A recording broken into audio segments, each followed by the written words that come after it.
Malaysia, marilah kita berjuang bersama untuk Malaysia.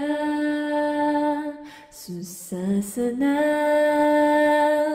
kita bersama, kita anak Malaysia, jangan berputus asa.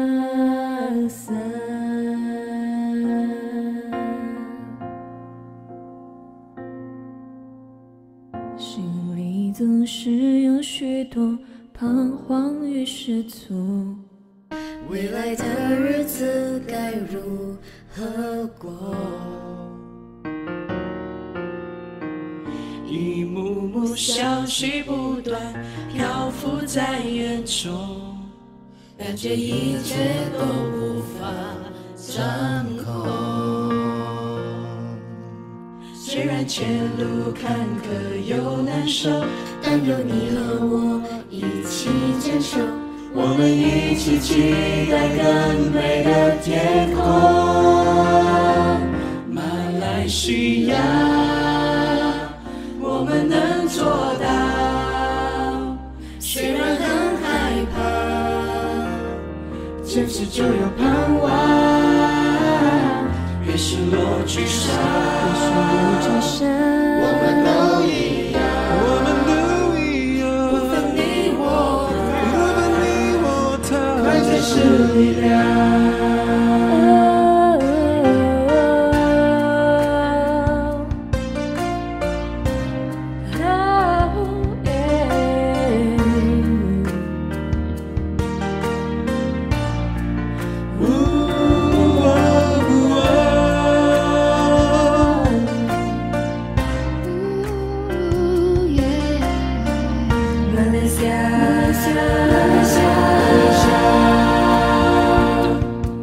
You can tell how tough our lives ahead. You have me and you to run the race. Miracles are gonna happen today. Malaysia, we are not alone. Love and hope are strong. Together we will go. With your voice and grace, fill our hearts with praise. We will never be the same. Love can change the world again. Malaysia, marilah kita Berjuang bersama untuk Malaysia.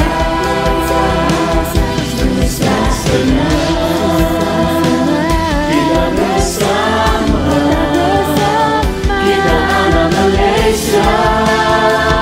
jangan berputus asa. Malaysia, marilah kita berjuang bersama untuk Malaysia. Susah senang kita bersama, kita anak Malaysia. Kita anak Malaysia. Kita anak Malaysia.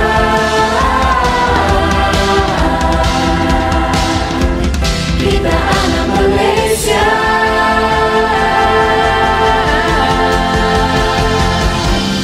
jangan berputus asa.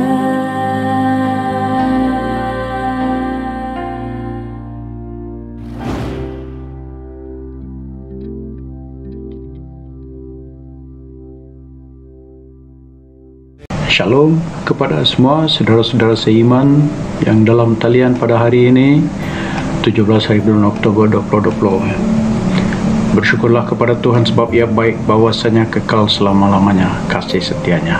Amin. Ya, walaupun kita berada di zaman kekelaman sekarang ini dengan pandemik COVID-19 ini dan juga keadaan yang tidak menentu, ya, Kita tahu Tuhan Allah kita bertakhta dan berdaulat atas ciptaannya. Amin. Haleluya. Itulah satu pengharapan yang kita ada, dan kita bersyukur kepada Tuhan ya. Di dalam Keluaran 34 ayat 6 berbunyi begini, Tuhan Allah penyayang dan pengasih, panjang sabar, berlimpah kasihnya dan setianya. Inilah gambaran yang diberi oleh penulis Alkitab, yaitu Tuhan Allah penyayang dan pengasih. Itulah gambaran yang paling dekat, yang paling senang kita memahami apa yang dituliskan oleh penulis Alkitab ini. Ya saudara-saudara, memang susah mau memahami Allah, tetapi inilah gambaran Tuhan Allah dalam Alkitab. Dalam bahasa Ibrani, ia penyayang berbunyi rahim ya. Penyayang boleh dikaitkan dengan kasih seorang ibu, yaitu ia bermaksud dalam bahasa kita rahim ya. Jadi seorang anak itu dia dikandung di dalam rahim maksudnya. Jadi kasih Allah sebagai bapa digambarkan sebagai seorang ibu yang penuh kasih sayang terhadap anak-anaknya. Tuhan menampakkan diri kepada kita dan mengatakan, aku mengasihi engkau dengan kasih kekal, sebab itu aku melanjutkan kasih setiaku kepadamu. Ya saudara-saudara, dalam hal inilah kasih Allah dinyatakan kepada kita. Tuhan menunjukkan dirinya kepada orang Israel, mengangkat mereka menjadi pilihannya dan menolong mereka dan memberi bantuan kepada mereka, makanan dan perlindungan dari musuh-musuh mereka. Walau demikian, Israel mula menjauhkan diri dengan melakukan perkara-perkara yang diharamkan Allah. Mereka adalah umatnya yang istimewa, bangsa yang terpilih, imamat yang rajani, bangsa yang kudus, umat kepunyaan Allah sendiri. Ya, mereka dipilih untuk menunjukkan kemuliaannya. Ini adalah sesuatu yang luar biasa, tidak pernah dilakukan Allah kepada sesiapa pun, kepada satu umat yang dipilihnya sendiri.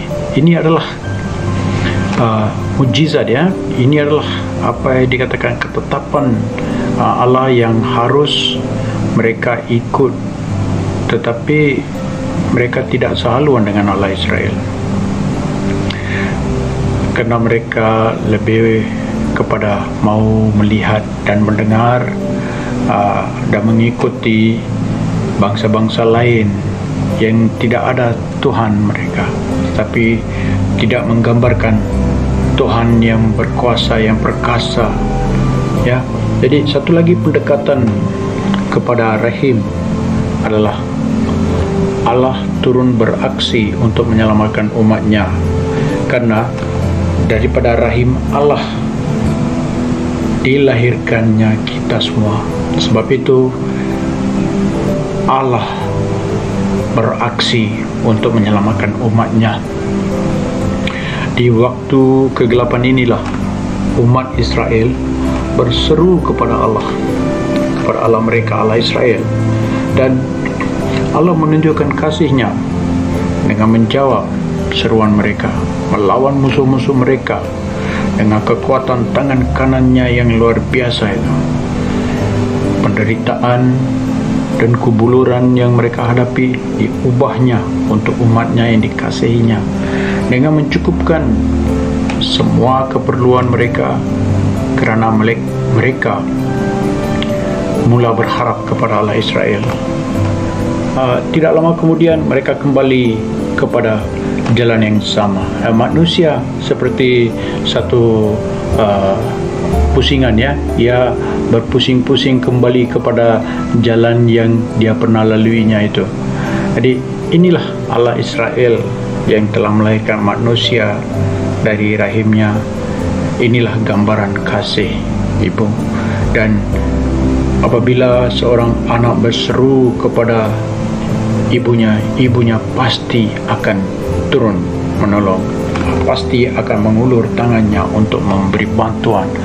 Pasti ia seorang ibu yang menjaga keperluan menjaga anak-anaknya sama ada sudah makan atau tidak.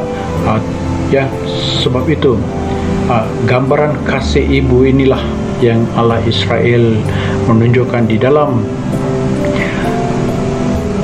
Keluaran 34 ayat 6 itu. Penyayang dan pengasih, ya. A God of compassion.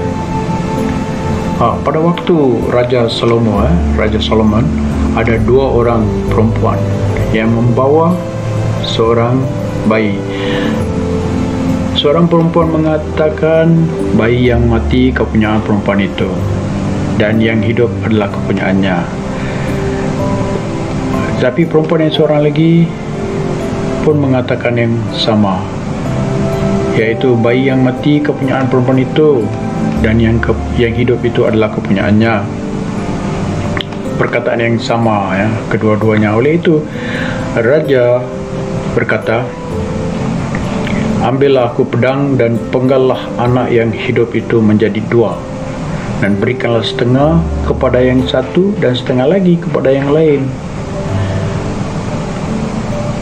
Sebab timbullah belas kasihannya terhadap anak itu. Maka kata perempuan yang mempunyai anak yang hidup itu kepada raja, ya tuanku, berikanlah kepadanya bayi yang hidup, jangan sekali-sekali membunuh dia. Ya, saudara-saudara, ibu yang melahirkan anak itu mempunyai belas kasihan kerana anaknya itu dari rahimnya. Ya, belas kasihannya itulah gambaran Tuhan Allah kita yang melahirkan kita di dalam Kristus Yesus menjadi ciptaan baru.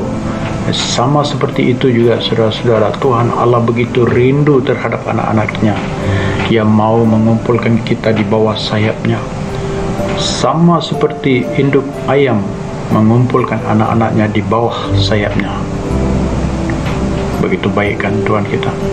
Ya, ia adalah tempat pengungsian pada waktu kesusahan, pada waktu kita sedang menghadapi suasana yang tidak menentu seperti COVID-19 ini, ya. PKP yang dilaksanakan menyebabkan kita tidak boleh keluar, kita terpaksa duduk di rumah. Kita harus menjaga diri kita. Ya, apabila kita keluar pun kita perlu mengikuti SOP. Ya, kita perlu memakai pelitup muka, kita perlu ada penjarakan sosial. Semua ini bagi Tuhan adalah suatu perkara yang kecil sahaja, tetapi berbahagialah orang yang berlindung kepadanya.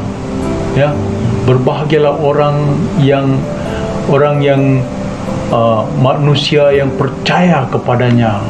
Ya, itulah Tuhan semesta alam yang telah memilih kau dan aku. Ia mengenal orang-orang yang berlindung kepadanya. Amin.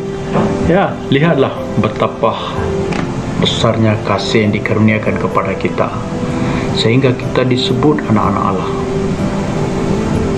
Manusia tidak mengenal Allah karena gambarannya tidak dapat digambarkan.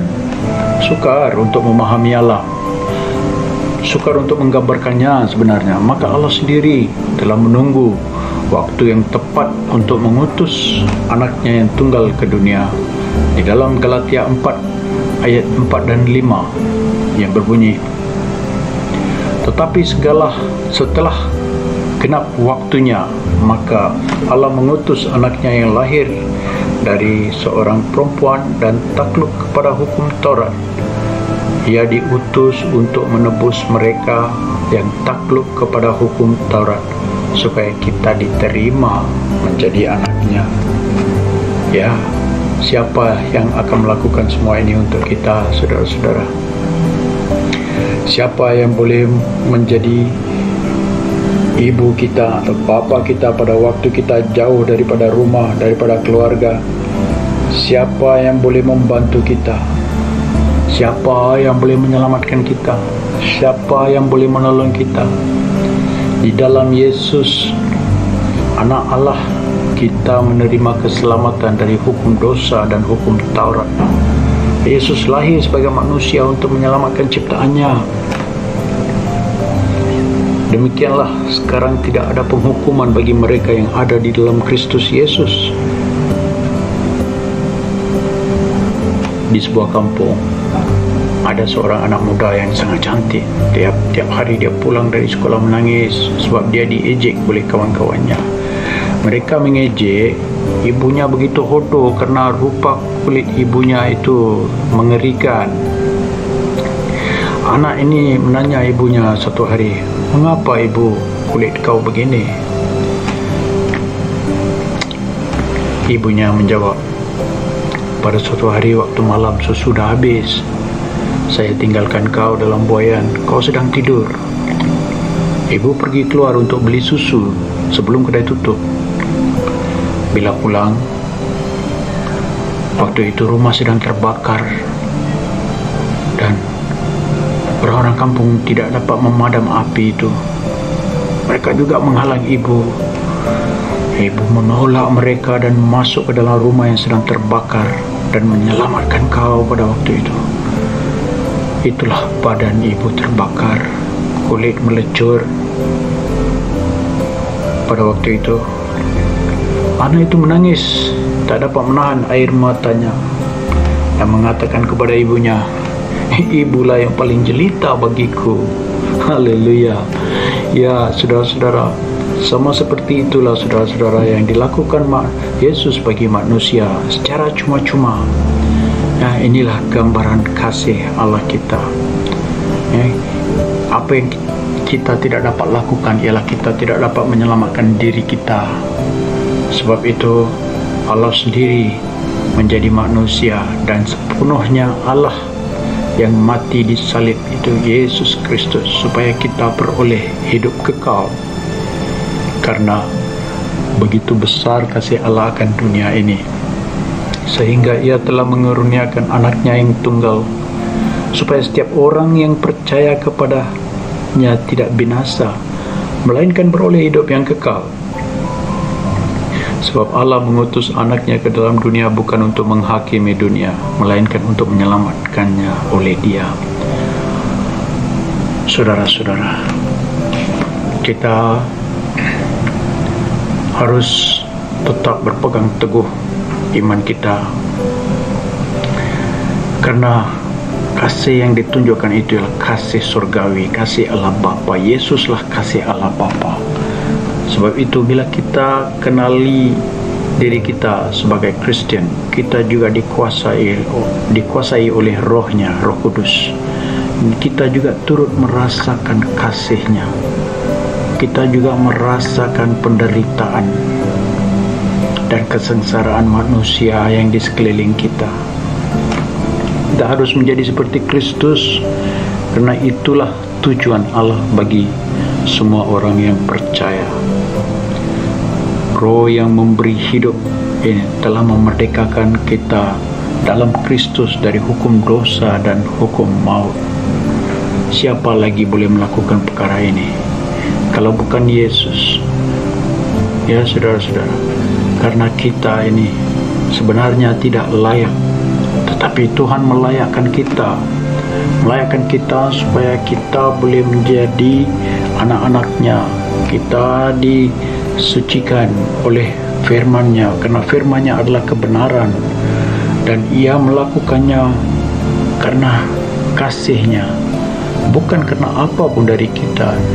Diri kita ini tidak ada apapun yang baik untuk mendapat perhatian Allah, yaitu Tuhan begitu mengasihi manusia. Karena itu Ia memanggil kita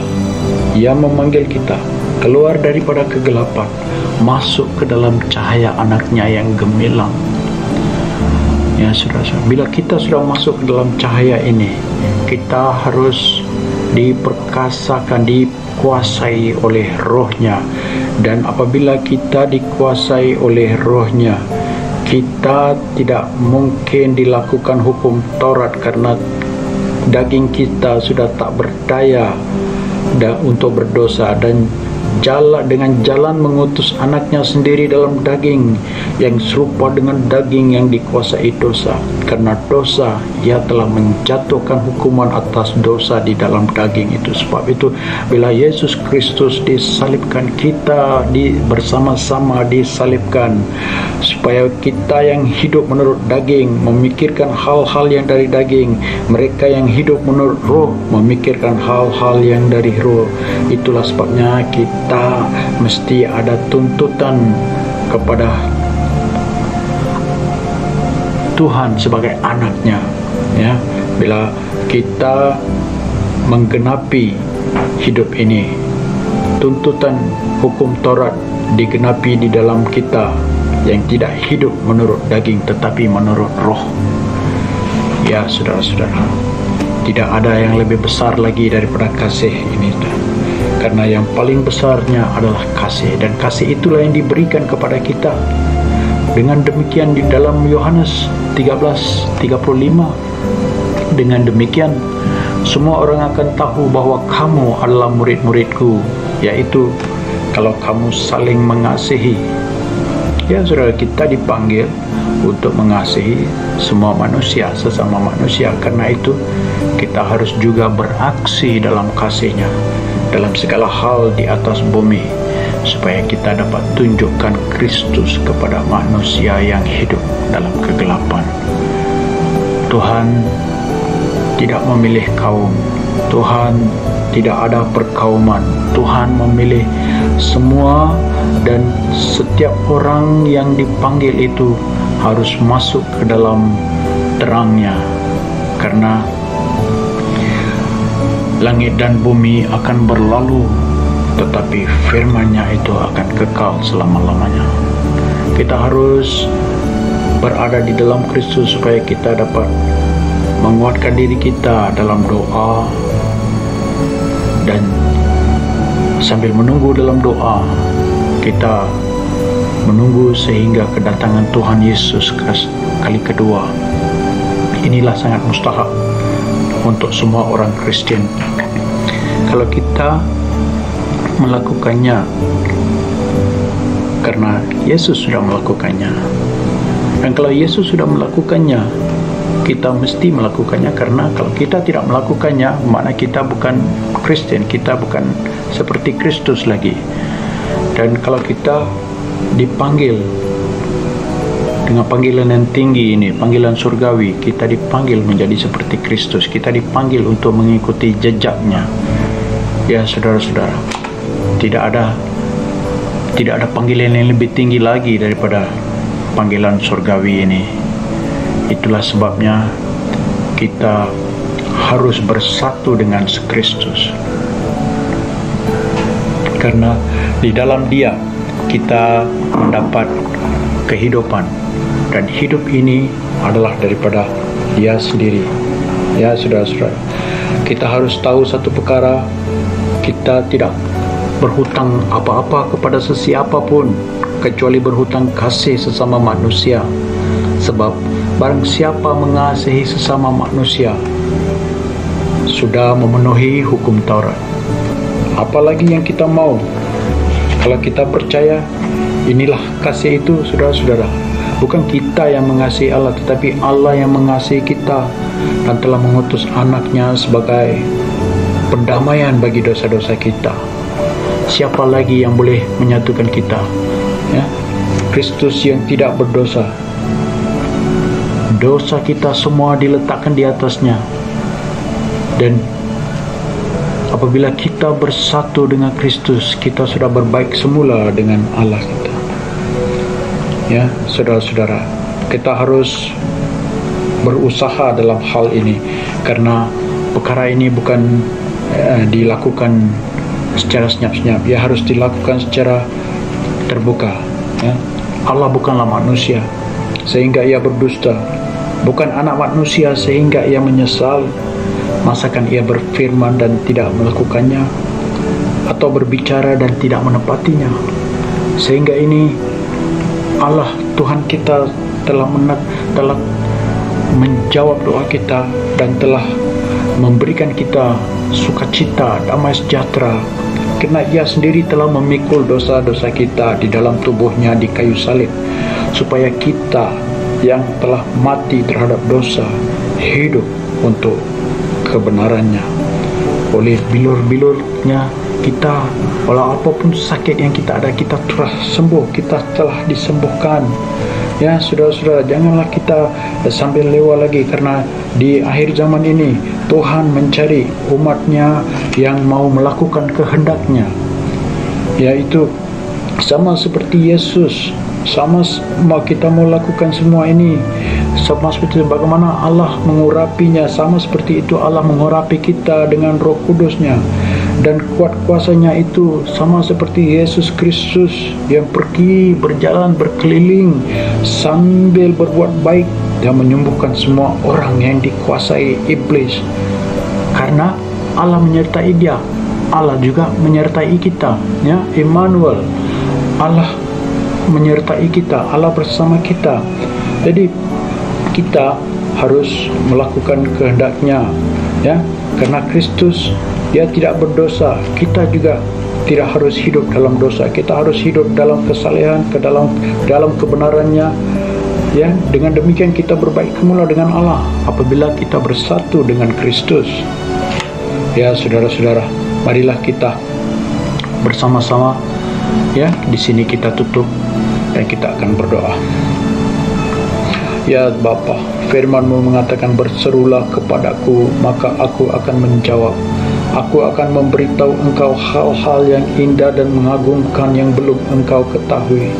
Ya saudara-saudara, tapi orang yang berharap kepada-Mu, oh Tuhan, akan diberkati selalu. Oh Bapa, hati manusia tak dapat difahami oleh sesiapa pun. Hati manusia lebih licik daripada segala-galanya, dan penyakitnya terlalu parah. Oh Tuhan, Engkau yang menyelidiki hati, fikiran manusia Kau uji. Setiap orangku Kau perlakukan menurut tingkah lakunya, dan Kau perlakukan sesuai dengan perbuatannya. Bapa, kami mau berserah semua ini ke dalam tangan-Mu Bapa. Berkati umat-Mu, berkati mereka yang mendengar pada hari ini Tuhan. Berkati mereka Bapa, agar ada pertumbuhan di dalam rohani mereka, tetap teguh dalam iman mereka Tuhan, agar mereka tumbuh lebih lagi di dalam Kristus, menjadi seperti Kristus. Semua ini Tuhan, kami mau mengucap syukur Tuhan, karena segala perkara yang sudah berlaku sehingga ini Tuhan. Tuhan, Engkau telah memberikan kami kekuatan, Engkau telah memberikan kami ketabahan. Oh Tuhan, Engkau telah melindungi keluarga-keluarga kami. Dan Tuhan, kami daripada lubuk hati kami mengucap syukur kepada-Mu Bapa, karena kebaikan-Mu begitu besar sekali, kasih-Mu Bapa. Terima kasih Tuhan, sebab Tuhan Allah adalah matahari dan perisai. Kasih dan kemuliaan Ia berikan, Ia tidak menahan kebaikan dari orang yang hidup tidak bercela. Ya Tuhan semesta alam, berbahagialah manusia yang percaya kepadamu. Oh saudara-saudara yang kukasihi, dengarlah, marilah kita sama-sama satukan hati kita di dalam hal ini, dan kita terus maju untuk Tuhan Yesus, karena Tuhan ya kekal selama-lamanya. Kasih setianya itu begitu besar, ya, karena Ia mengenali kita, Ia menjawab kita, Ia memanggil kita sebagai anak-anaknya. Itulah anugerah yang sangat besar, saudara-saudara. Saya berharap kita mendengar dan kita akan melakukan semua ini dalam nama Yesus Kristus. Amin.